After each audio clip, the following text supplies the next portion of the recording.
தளபதி விஜயை பார்த்தவுடன் ஒரு பெண் அழுததையும், பெரம்பலூர்ல விஜயை பார்க்க முடியல அப்படின்னு ஒரு பெண் அழுததையும் சுட்டி காட்டி கேவலமாக பேசுகிறாருங்க இந்த சாட்டை.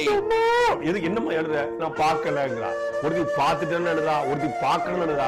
மிஸ்டர் 2 நாங்க ஜெயிச்சாலும் தோத்தாலும் அழுவுறதுக்கும் சந்தோஷப்படுறதுக்கும் கோடி பேர் இருக்காங்க. ஆனா நீங்க ஜெயிக்க மாட்டீங்க, அது ஊருக்கே தெரிய விஷயம். நீங்க தோத்தாலும் யாரும் அழமாட்டாங்க, வழக்கமா நடக்கிறது தானே அப்படின்னு சொல்லிட்டு தான் போவாங்களே தவிர யாரும் அழமாட்டாங்க. நீங்க தான் முண்டி அடிச்சு அழுவணும். அசையாத மரம் ஒன்று உயிர்ந்தது கீழே.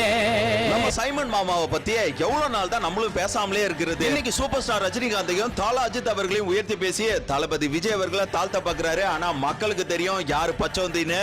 சில பேர் அஜித்த தலைன்னு இருக்கிறேன். யார் தலைகள்? நான் வருவேன். ஒரு வெற்றிடம் இருக்குது, சுடுகாட்டுல கூட நிறைய வெற்றிடம் இருக்குது. டிவிகேவுக்கும் டிஎம்கேவுக்கும் தான் போட்டி. நீங்க ஏன் குறுக்க வரீங்க? அப்புறம் 2026ல நீங்க இல்ல, உங்க கட்சியே காணாம போயிடும். பார்த்து இருந்துக்கோங்க அண்ணன் செந்தமிழன் சீமான் அவர்களே. சிங்கம் கெட்டு போனத தொட்டு கூட பார்க்காது. தலைவர் எவ்வளியோ தொண்டர்களும் அவ்வளி. இவர்களை பத்தி இனிமே நம்ம கண்டுகொள்ள போறதே இல்ல.